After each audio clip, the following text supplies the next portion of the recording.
Hey everybody, and welcome to the Joe Uvoli podcast.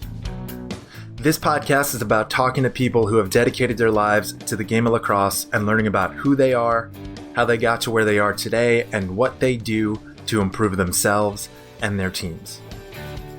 Be sure to follow me on Twitter at Joe Uvoli, and if you want to be able to ask questions to upcoming guests and suggest topics or interviews you'd like to hear, subscribe to my newsletter at joeuvoli.com. Today on the show, we have the head coach of UVA men's lacrosse, the 2019 NCAA national champion, Lars Tiffany. Coach and I got a chance to talk about a lot of things like Final Four weekend, being in the moment, getting honest feedback from his players, the concept of team families, and much more. Here's my interview with Coach Tiffany. Coach Tiffany, welcome back to the show. Joe, it's wonderful to be back with you. It's always a treat to talk with you.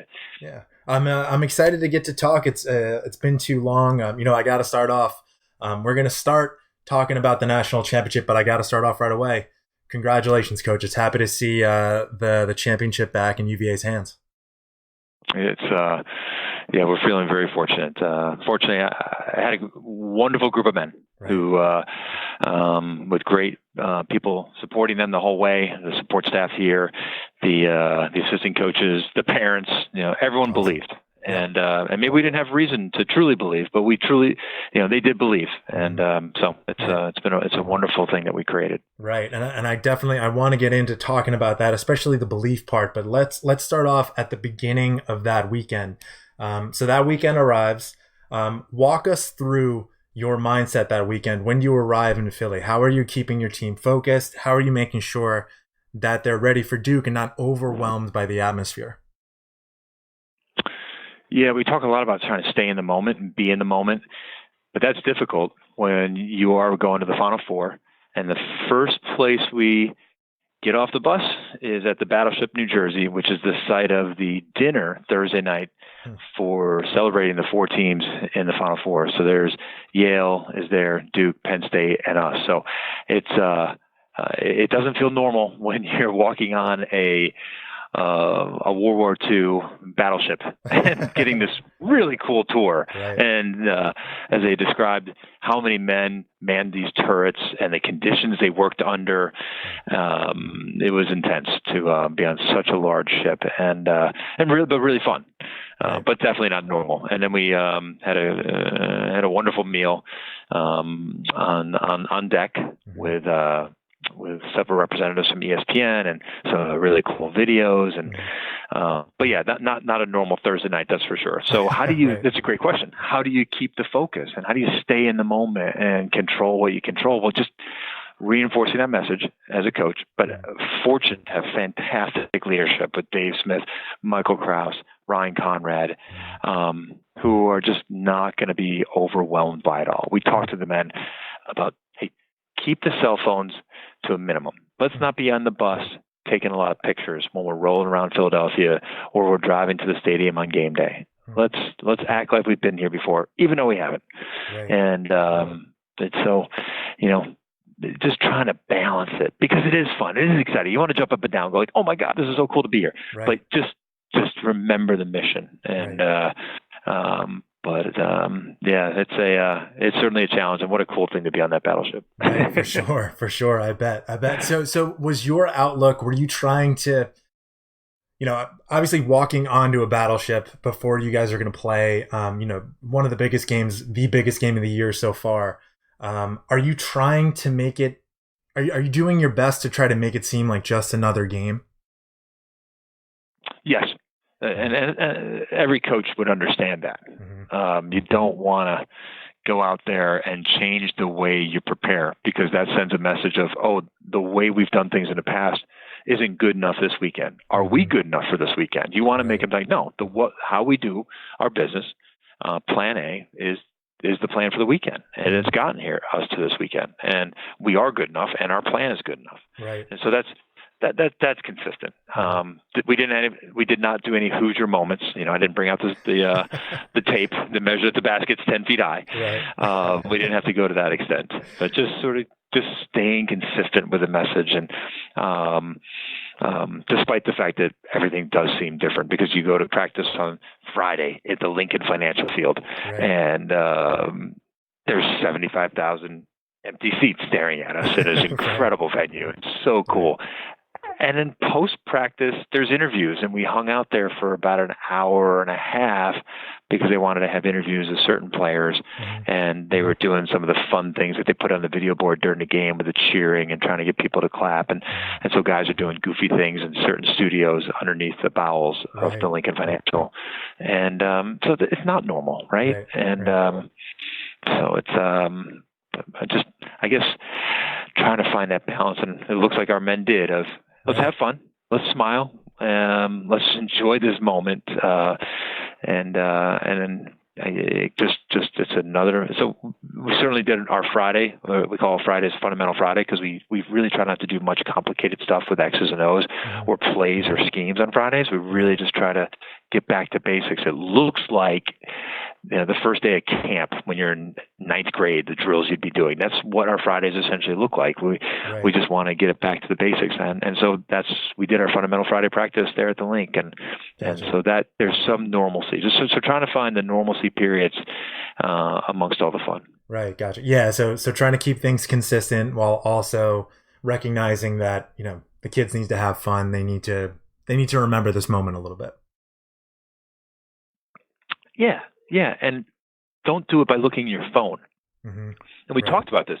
Everyone's texting you right now. We get it. Your JV lacrosse coach is texting you right now. Everyone wants to be a part of this weekend with you. Right. And you feel bad not sharing it back with them, but they'll understand if you don't get back to them until Tuesday. They will. I promise you. Absolutely. Just pick your head up and be in the moment. Savor this. Right, for sure. So, to jump ahead a little bit, because I got a lot of questions to ask you. I want to talk about those huddles, during the 2 OTs against Duke. Can you talk about, what was going through your head? What were you saying to the team in those, most pressure-packed moment of the entire year? What were you trying to say to them to keep them focused? What we normally say, again, just as trying to keep things as consistent as possible. Our defensive huddles, what I'm really proud of occurred this season was our defensive huddles became more of analytical discussions than rah-rah speeches. And it was saying, okay, do we like who we're putting a poll on? Should we put a poll on number 12, instead of 15, for example? Are we doing a good job forcing hands, or should we just force down the alley? Who likes their matchup? Who feels more comfortable against number 3? And just communicating and talking in sort of a normal voice without a whole lot of hooting and hollering and yelling. And so in those overtimes, as we got into it, saying, okay, we still like this matchup. What about the slides? Do we want to slide early to that one? That last time he got a step on Jama. Do we want to be ready a little further to go? No, coach, I got him this time. Okay. Right. Just trying to stay analytical.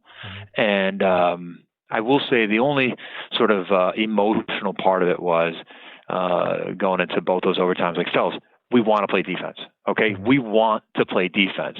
And Petey's probably going to win the faceoff, but we want this moment. We've worked too hard to not get a chance to play defense in this moment, and so that's a little bit of the sort of emotional.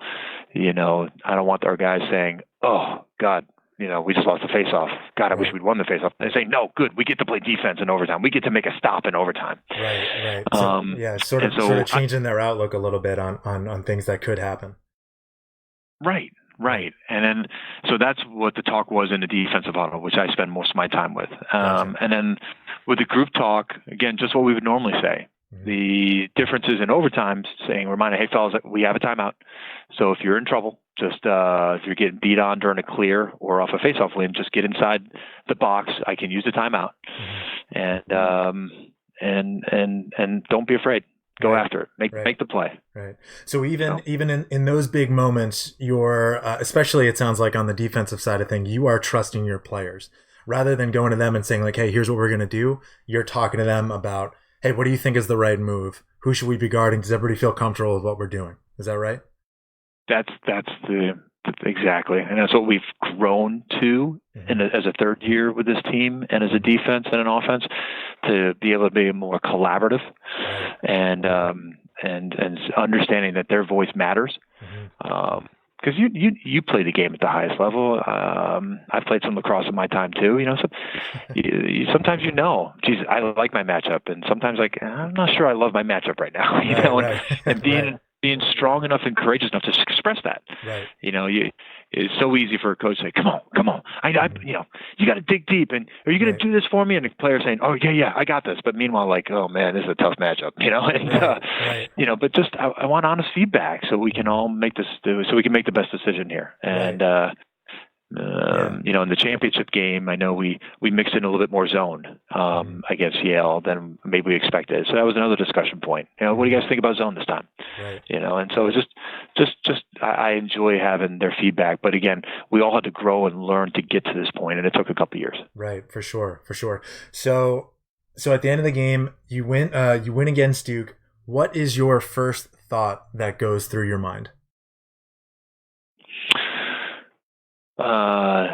The first thought, I remember I'm feeling light as a feather because the strength coach, Brandon Hummer, picked me up, and I felt like I think my 5-year-old daughter feels like in my hands. I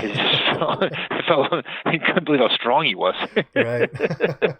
But my first thought was we're playing for a national championship. That was what a wonderful concept. I've fortunate I've been into a Final Four once before in 2016 with Brown, and so I've been in that setting, but we lost in overtime to Maryland. So this one felt incredible to be in an opportunity to actually be playing in a national championship game, something I'd never done as a player or as a coach. And so that was my first thought was,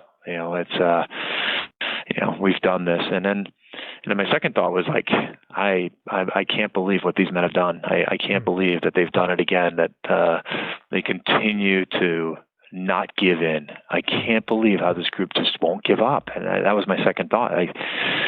Down 4 goals or 5 goals to Maryland, down 2 goals to Duke with 2 minutes left. This group just won't give up. And how lucky am I? Right. How fortunate am I? Do you attribute so what do you attribute that resiliency to? Is it something that you've implemented coming in as a new coaching staff, or is it something that the kids that were recruited had before they got there? What do you attribute that to? I'm going to give you the short answer. I've had some time to think about this, and I truly believe this answer. The more you sacrifice, the less you're willing to quit. And this group of men, the 2019 Virginia men's lacrosse, more than any other lacrosse team I've been a part of, sacrificed Saturday nights, sacrificed a whole lot of what would be considered normal college entertainment to be a great lacrosse team.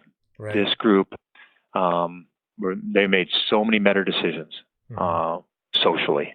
And I just feel like, and for when you're in college, that's hard. When you're 51 years old, like I am, right, that's not a big deal. Right. I've got my daughter, I've got Tara at home. I'm good. When you're 20, you're 21, you're of age, and there's a whole lot of fun going out there on a college campus, and you only got one more year being a college student. I'm going to go get mine. I'm going to go have some fun. I'm going to go meet some girls. I'm going to go whatever it is. Right. That's asking a lot. Well, this group did that, and they sacrificed so much during the entire academic year of 2018, 2019. And I truly believe the more you have sacrificed, and for them that was a big sacrifice, the less likely you are to quit. Right. And when you think about what you really have sacrificed for in your life, that you really believe in something, and whether it's family, whether it's your religion, whether it's a lacrosse team, whether it's whatever, getting a good grade or passing a certain class, you just poured your heart into it. The the harder you work, the less likely you were going to quit. And that's just this group. This group, they were like, we've come too far. We sacrificed too many, we had too many boring Saturday nights to give up now, essentially. Right. So giving up their Saturday nights, was that something that was prodded by the coaching staff, or was that something was that a decision that they came to on their own? That was group. That was group talk. That was communication throughout this academic year. And it's a bit of a progress from the first 2 years that Kip Turner, Sean Kerwin, and myself have been here. And we made some steps. But this third year, we took a big step in terms of, all right, we've sacrificed here. We reduced the roster by 7 or 8 men who were not doing the things that we asked them to do, making different decisions socially than we were acceptable. But now we're going to take a different step. We're going to take the harder step. We're going to talk about underage drinking. We're going to talk about drinking even if you are 21. We're going to talk about really committing to being a great lacrosse team. And what does that entail? And what does that sacrifice look like? And so this was from both the coaching staff and from within. And I was pleasantly surprised at how many of our men were relieved.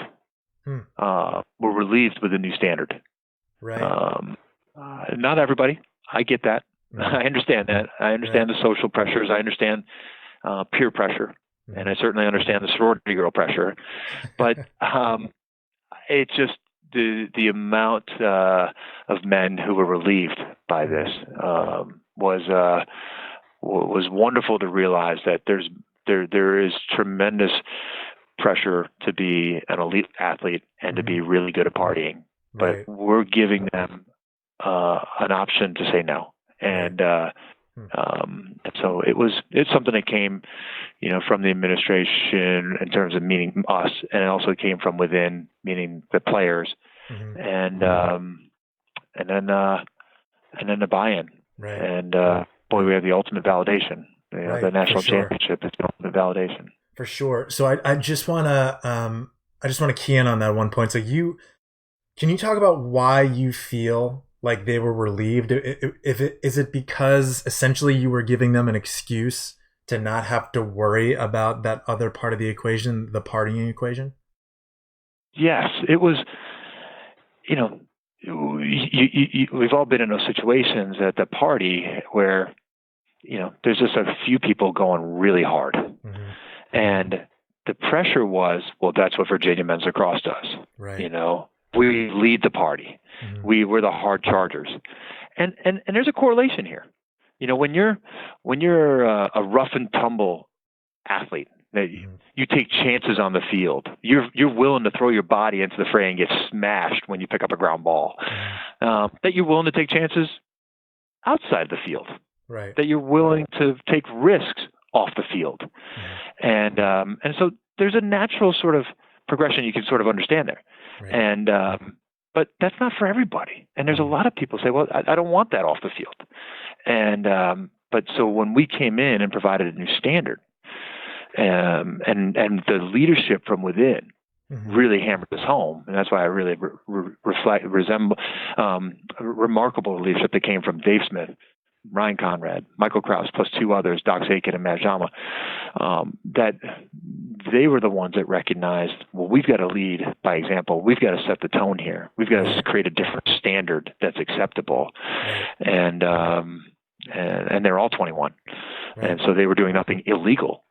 But that this we've got to make it so we don't have to win the party too, that we don't have to have the biggest explosion, that it's okay to say no. It's okay to be a little bit of a, just guy flying the wall, instead of the center of attention. And that's what we mean by creating that new standard that, and that's where the relief was, because I think there was a lot of peer pressure in the past. And I know I've experienced this, and you probably have too, to, hey, we're going to win the game, then we're going to win the party. And, and just saying, that you don't have to. And if you want to go home at midnight, that's okay. You can go home, and, as opposed to where were you last night? How come you weren't out with us? And,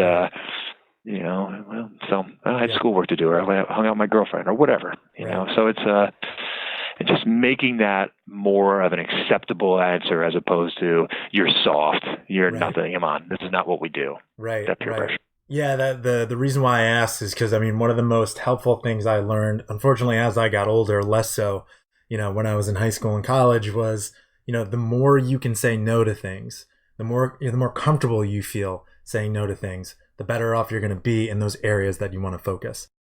Yeah, no, I just want to reference something. It's been out on ESPN recently. Chris Herron, and the former NBA basketball player who has a very well documented experience with drugs, hardcore drugs, OxyContin, heroin, crystal meth, and his speaking tours he's been doing. But lately, ESPN, and it was really interesting. He talked about how he started, and because he didn't have the courage to say no, to just be himself. Right. And how now upon he looks at those people who he called geeky or nerds back then, but now he emulates them. Like, wow, they could say no. Right. And they could get laughed at. Yep. And it was okay. They were strong enough of a person.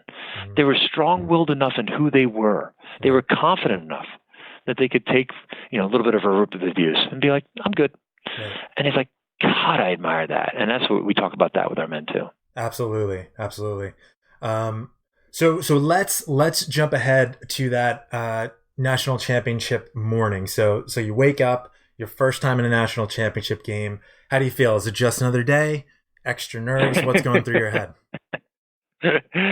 What went through my head is I grabbed my swim shorts and I jumped in an Uber and I went water skiing. And a really good friend of mine, Tom Dwyer, probably my best friend on this planet, he lives in Philadelphia, and he and his wife and his 3 daughters have a boat, and they do a lot of water skiing. They've got a special little spot on the Schuylkill, and so we had joked about doing it before the semifinal game, but the game was at noon, and I had said that's really early, and then there was no time for Sunday because it was all the game prep, watching film, getting ourselves prepared to play Yale. Yeah. But I said, well, maybe we could do this on Monday, and Tara thought it was a bad idea. Some other people thought it was a bad idea. I was like, let's do it. And so there I was Monday morning on the Schuylkill. And it wasn't until my second run where Tom, the captain, was like, maybe this is a bad idea. What if he were to break his leg back there? Could I? The first thing that went through my mind is, what happened if that happened? But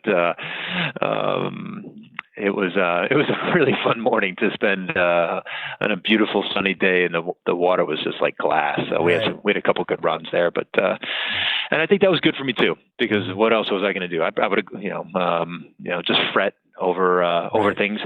We're big. As most coaches are, you want the scouting report and you want the game plan done by Thursday, maybe even Wednesday before a Saturday game. Right. And, I hate going to guys on Friday, like, oh my God, I got this new idea. And so, but that's just inherent with the turnaround from Saturday to Monday. You are making adjustments on Sunday, and you might have to be making adjustments on game day.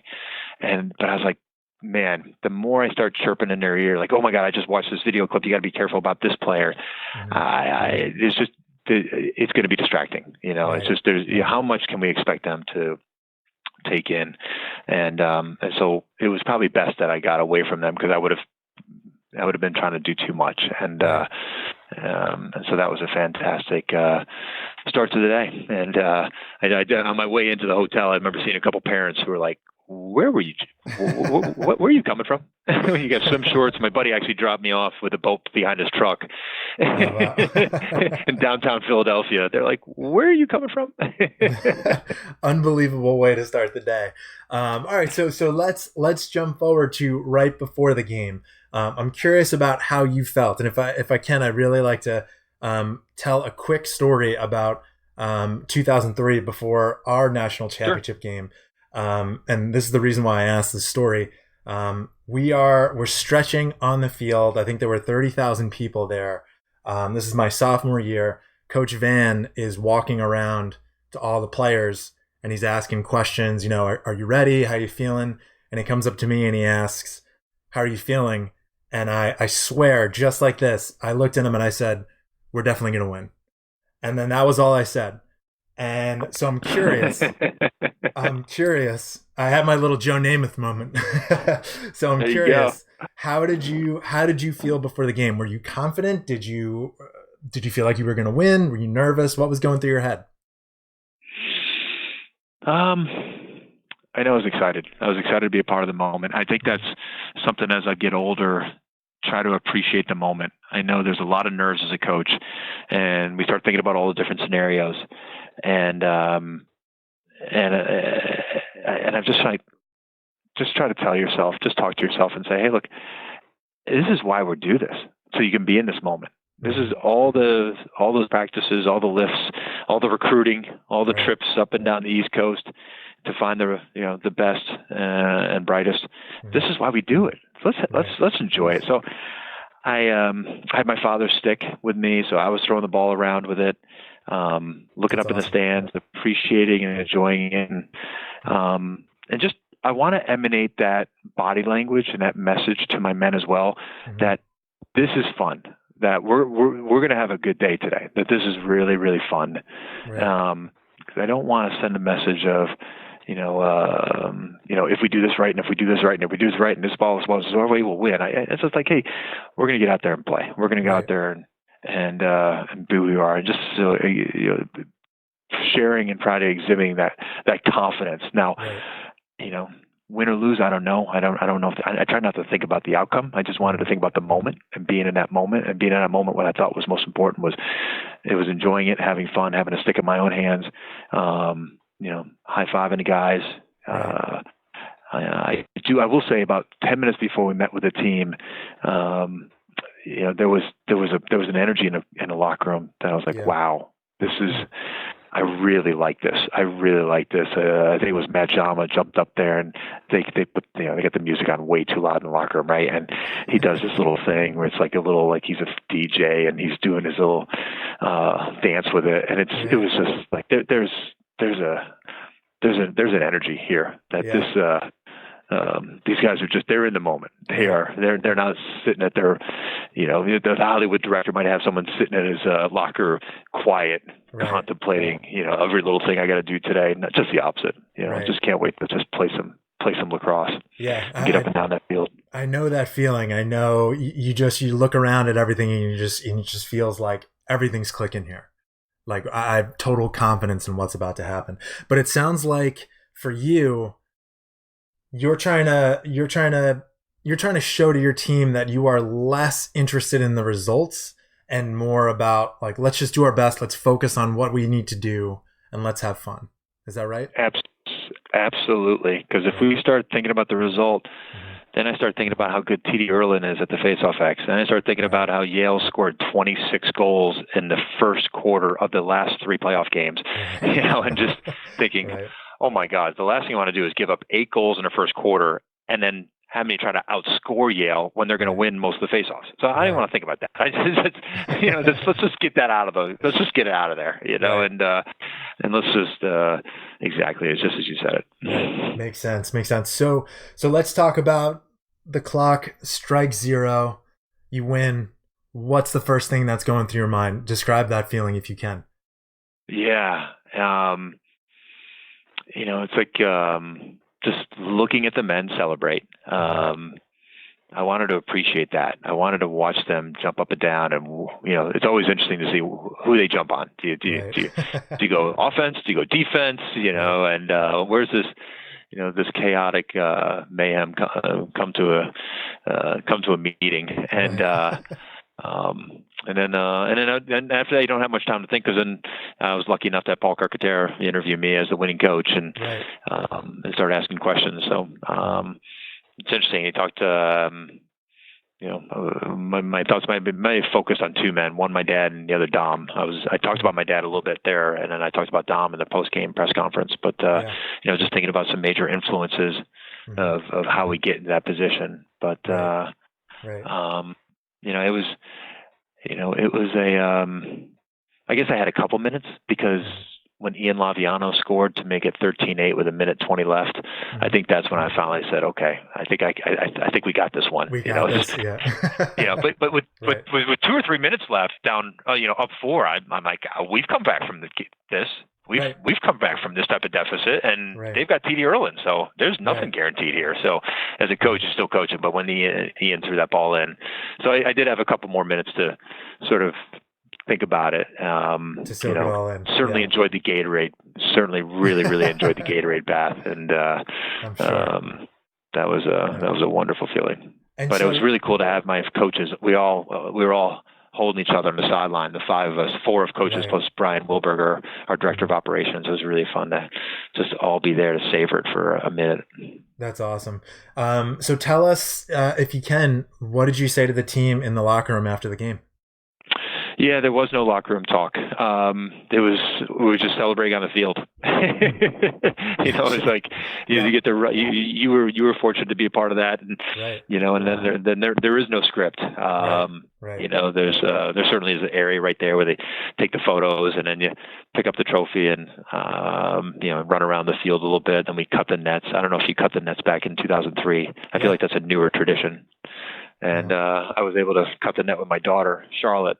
Yeah. And we were there for about 10 minutes. I thought after the first 3 or 4 minutes it was really fun and rewarding and cute. And then I wanted to go hug some more people, but she was adamant we were going to cut some more net, and she really enjoyed that. So we did that some more. And then I think we got her distracted because we saw Cavman doing snow angels in the confetti. So she thought that distracted her, and she went that way. I went the other way. And but then finally somebody came up to Vince Bradis, our sports media relations man, and said, "Hey, you got to get in. The interviews are starting." And so myself and several of the men went in for that. And then by the time I get to the locker room, I've got this wonderful, sweet, sticky Gatorade all over me. And there was only a couple guys left in the locker room, so there was no post-game speech. Gotcha. And I don't know. We did talk the next day back here in Virginia as a team, but I tell you what, that bus ride home, I've never been on a bus ride that you wanted to be longer. You always want those things to end. And I remember telling the guys on the bus, I was like, I sat in the back of the bus too, and I don't want this ride to end because, part of me knows that when we get off that bus, it'll never be the same. We'll all go our different ways. We'll try to get back together at reunions, and we'll have a celebration this September here in Charlottesville. But somebody won't be there, and I already know a couple guys who can't be there because of a wedding. And somebody, I didn't want that ride to end because once we get off that bus, it's over. And we had a lot of fun on that bus ride, a lot of singing. And, I can certainly understand that. So let's talk about the team right now. So how are you planning to approach this year as opposed to last year? Is there anything different? Are there new challenges that you're trying to face after winning a national championship? That might be the most important question you ask this entire podcast. What do you do now? Right. Really good friend of mine who was a captain for us at Brown, Alex Buckley, in 2007. He and I talk a lot about different cultural things and we've shared many books together, and he just won another state title down in North Carolina. And so we've been going back and forth on some things. And so just what you're asking. So what's the message? What's the questions? How do we attack this? And, I've come up with this, 6-letter words. There's some 6-letter words that are no-nos. We're not using the word repeat, and we're not using the word defend. And there's a blank space next to some trophy out there that's going to be built or is just sitting there waiting with 2020 national champion, and there's a blank space there. That's all I care about. I don't care what happened in 2019. I want that 2020 to say Virginia next to it. And how do we attack that? But this is the ultimate question, and Alex Buckley sent me a note showing the last 20 years of college basketball, men's side, and the last 20 years of football.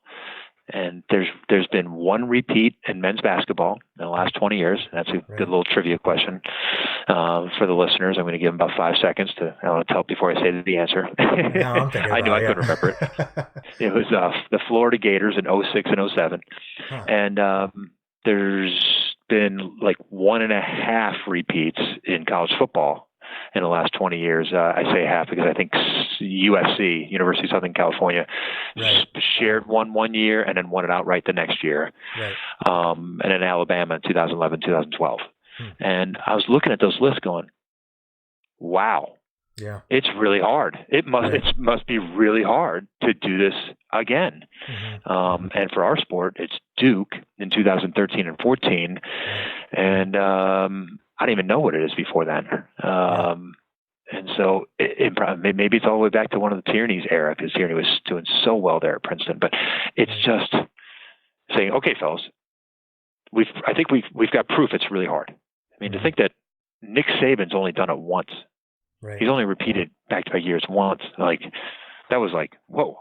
Okay, so so one of our exercises when we get back is going to be, and we do this with the men. Again, I like to do things collaborative with them, and not just, sort of like to be the end all be all. I've got all the answers. No, I want your thoughts and share this. Okay, let's acknowledge it's hard. Why? Let's talk about why. Why do you think it's hard? And I want their answers.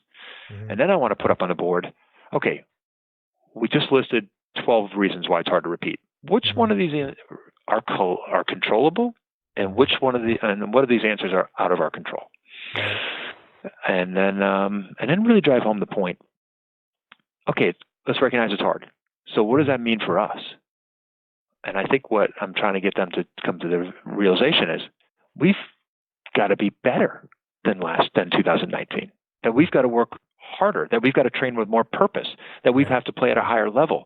And of course that's the case, because if you look the way we won those games, down by 4 goals or down by 2 goals with 2 minutes left, well, yeah, you don't win many of those games. So if we really, we've got to be better. We can't rely on these miraculous comebacks anymore. So there's that's my general theme. But again, as I first answered your question, it's the ultimate question, because we can't just do everything exactly the same. Ask Kodak camera and Kodak photo that, they never changed. And boy, the best companies learn fastest. The best companies are willing to change even when things are good, because they see what's coming in the future. And so what we've got to recognize is what is going to be different, and what do we need to do different. And because we can't just say, oh, we won in 2019, then wear the same color socks, have the same length of practices, read the same books. And, it's different. It's a different chemistry, different composition of team. We're going to have different challenges.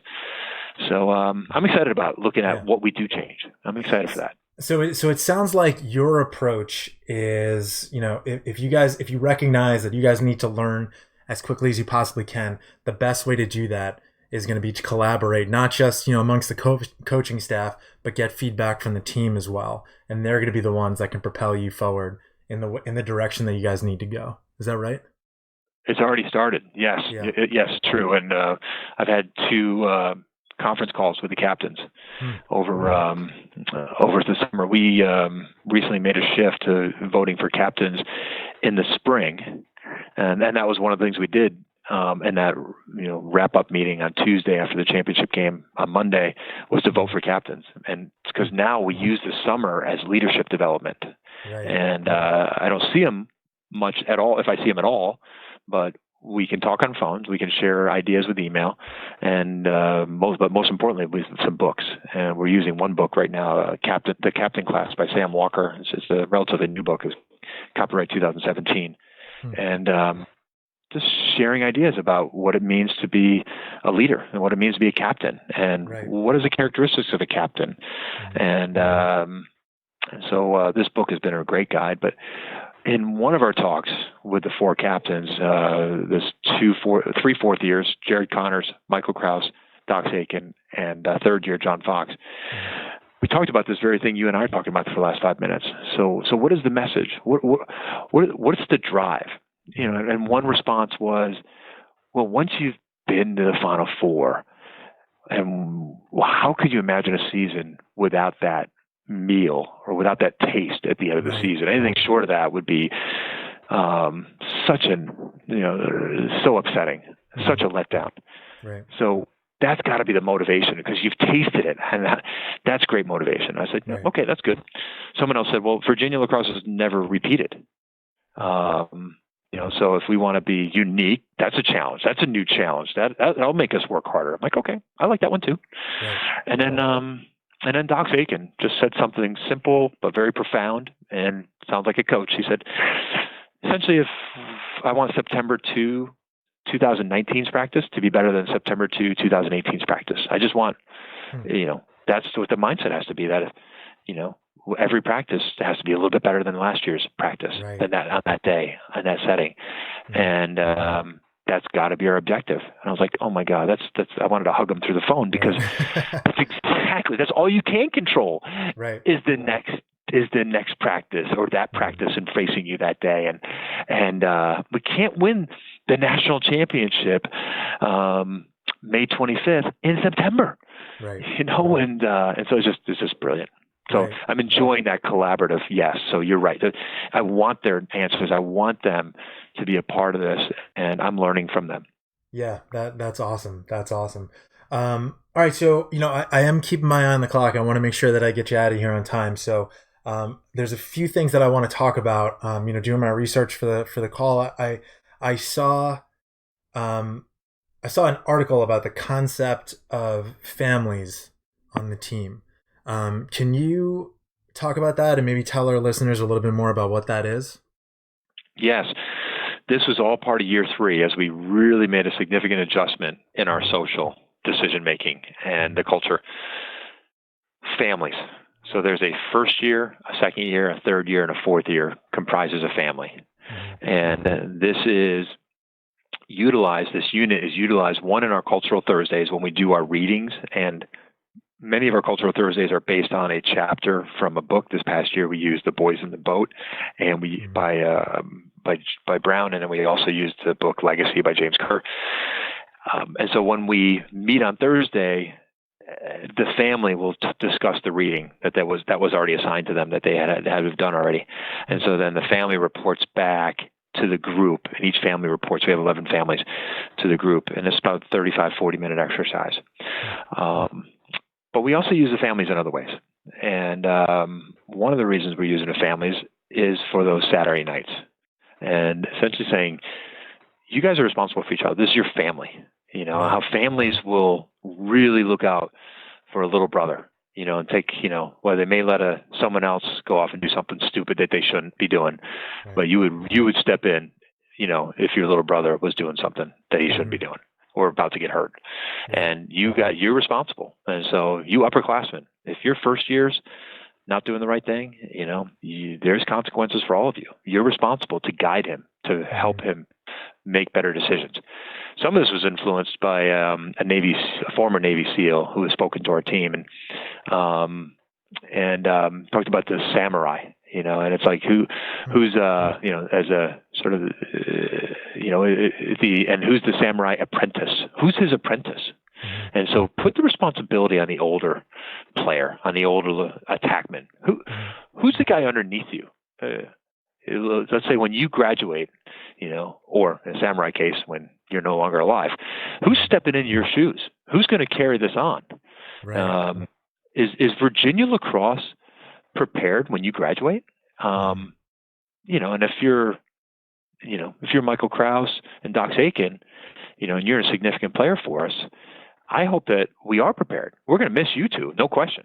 But have you made us prepared for life without you two? Have you developed other men within our program? And so that family is not just Saturday nights as well, but it's also on the field. And so it's another layer of oversight, of support when, let's say Michael Krause has a rock star first year attackman as family. Well, if that rock star first year attackman has a bad day, I expect you to talk to him. Right. And say, hey, look, I had a lot of bad days when I was a first year, right. And I didn't start my first, couple games, or I didn't play great my first couple games, or whatever. You just be a voice there, be there for them. And so it's another support structure. And, and it's, I will tell you this, I did not come up with it. This came from within the team. Dave Smith, one of our captains this past year, I remember he was the first to come to me with it. It may have been his idea, it may have been a group effort, but the men came up with this idea, and they created the families. And awesome. It's great. It's really been impactful. That's awesome. Yeah, you know what? This is making me think of. I don't know if you've ever read the book Good to Great, but it's making me think of the Level 5 leadership that I think the author is Jim Collins. Jim Collins, yes, I read. Yeah. That if you're familiar with the book, Level 5 leadership is at organizations that have had I think it's a 25-year run of just basically growth in their stock. One commonality between all of those successful companies was when leadership left the company, the company didn't falter, meaning that CEO or COO or VP felt a responsibility while he was at the company to make sure that the person who's going to come up behind him is also going to be successful in his role. And that was one of the attributes of a great company, where they have that level 5 leadership. It's what Jim Collins called level 5 leadership. But it sounds like what you're talking about is very similar, where you want to make sure these seniors in the family are setting the junior, sophomore, and freshman up for success the next year and the year after that and the year after that. Yeah, you're exactly right. I love this concept that we're talking about right now. I absolutely love it. It's human nature, the egotistical part of us, and some of us have bigger egos than others, but the egotistical part of us wants to know that we made a huge contribution to our team, to our company, to our family, and we want to be recognized for it. And there could be the ego gets so big and so strong that there's a little bit of enjoyment that when you leave, they're not as good. Well, yeah, because they needed me. I'm not there anymore. And what you're talking about, level 5 leadership, is true leadership. When you erase that, when you actually try to say, no, when I leave, this organization gets better. And someone else will grab all the accolades and get all the press and whatever. But I know that this organization is better because we prepared the next generation, that we did right. And this is, there's a great example out there of Lee Iacocca, was just the opposite of what we're talking about. His ego was so big. He had so much ownership. He needed to be touching everything, and then all decisions had to go through him, that he didn't develop other younger leaders to make big, tough decisions. And so, you almost think he took satisfaction in seeing that car company not do well. As he left. And so, that level 5 leadership, and it's a difficult concept for some. Right. And you wonder about the guys who graduated in 2018 from the University of Virginia men's lacrosse, who are like, and I get it. You're envious. You're like, oh God, I just missed that national championship year. And God, I wish I was a part of it. But you're like, no. If you had the right mindset and you acted like a level 5 leader, you actually helped us win this championship because of the cultural shifts we made. And, I guess I know that feeling because I graduated from Brown in 1990 and we were like 12-5. We won an NCAA tournament game and then lost. And then next year, 91, they went undefeated. Brown went undefeated in the regular season, and you walk around this planet like, oh, I played at Brown. And were you part of that undefeated team? Oh, no, that was a year after I left.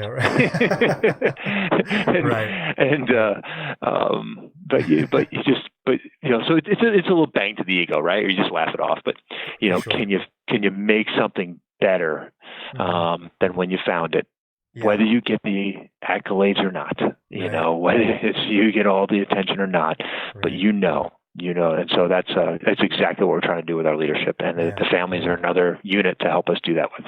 Right. Such a key concept, and the earlier kids can learn that concept, the better off they're going to be.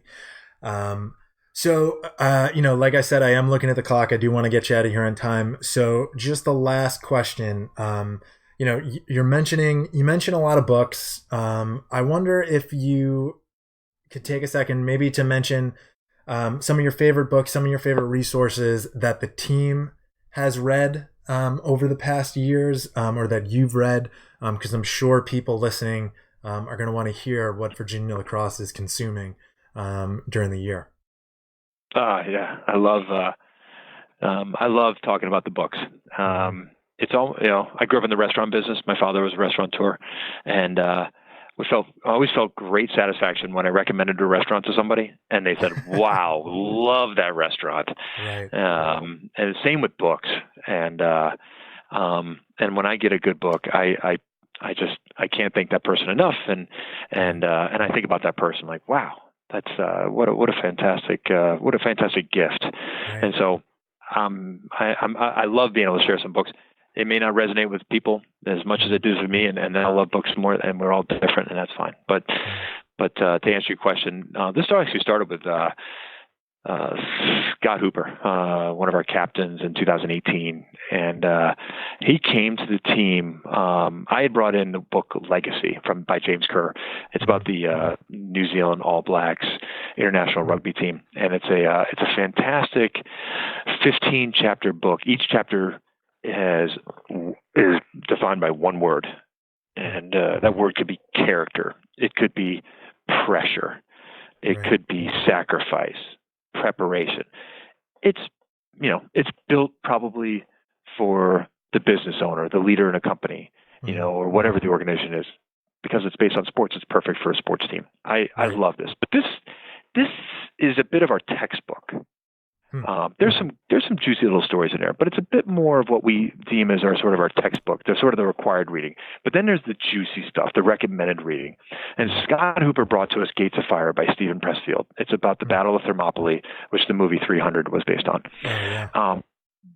Spartan life, the culture of a military state, what was expected, what was demanded of the young men, what the women and their expectations were. It's so intense, and it's such a wonderful read. And he bought a copy of that book for every man in the program.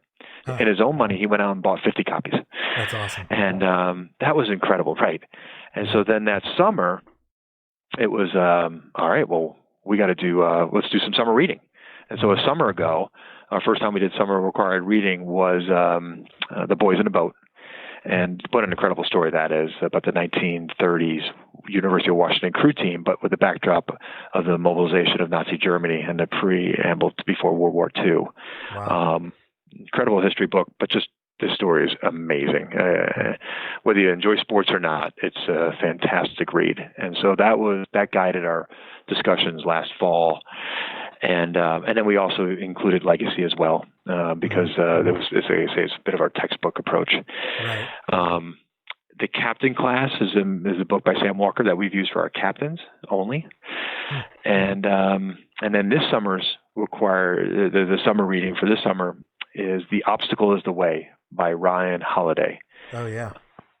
Are you familiar with him? Absolutely, yeah. Read his other book, Ego is the Enemy, is also great, which is relevant to what we were talking for. Yeah, big fan of him. Yeah, I am too. The Stoicism, the Stoics that he leans heavily upon. His the book, The Obstacle is the Way, is broken up into about 32 small, sort of 6-7 page chapters, and so there's a real opportunity for us to, and that's a good little sort of a chunk when it's a cultural Thursday. We have only about a half hour, 35 minutes to talk on a topic, and that's a good chunk to give the guys when they've got all their other requirements of being a college student, all their other required reading and homeworks and papers they have to write, and so that was we gave that for them for the summer reading. And then I'm open to more ideas. I've Alex Buckley and I share a lot of books and ideas. I'll go through some of these suggestions. For example, I read Alfred Lansing's Endurance about Shackleton's venture down to the Antarctic in 1910. When they had this incredible expedition. Somehow they lost no one, even though the expedition was a major debacle, and they were stranded in the Antarctic for a year and a half. Great story, incredible story, but it was like it's not quite what in terms of the team building and culture I need. So I've had fun sort of in the research phase of going through different books and getting different recommendations and read a really good book recently this summer, The Sports Gene by David Epstein. I think not great for a team and team building, but for a coach, oh my God, incredible for if you're a manager or a coach and understanding your people better, especially as an athletic coach. But but Dan, thank you for asking about books. Yeah, absolutely. I will. If it's okay, I'll shoot you an email every once in a while with recommendations. I would definitely recommend Good to Great. That's a book that I recommend to everybody. I'm not quite sure how well it'll do, as a team building book. Because it's more about business, but I think the lessons in the book translate to life as well. So I definitely, if you haven't checked it out, I definitely recommend you do so. I've read that book a long time ago though, but it is interesting. When people recommend books to me, and I'm like, thank you, but I turn the spotlight back on them. I'm like, okay, is this for the team? Right. Is this for the coach? Or is this for the captains? Is this for sort of the leadership within the team? Sort of right. just so that I get when I go into the book, I have a frame of reference and I make them think about you thought this was great for the team, but is it, specifically for the players themselves or for the coaches or for the, or for the captains and leaders within? Right. Makes sense. I will, if it's okay, I'll definitely put some thought in it, and I'll send you some recommendations. I love it. Cool I love it, Joe. Be cool to have a UVA reading a book recommendation of mine. But listen, Coach, as always, thanks so much for coming on. I really enjoyed the conversation, and I hope we can talk again soon. Yeah, so let's do this again, Joe. Thank you. It's fun to talk about Virginia lacrosse and our philosophies. Thanks for listening to today's episode of the Joe Uvoli podcast. If you like the podcast, please take a second to give it a positive review on iTunes. This helps more people find the podcast. You can find more episodes on joeuvoli.com, and if you want to be able to ask questions to upcoming guests and suggest topics or interviews you'd like to hear, subscribe to my newsletter at joeuvoli.com.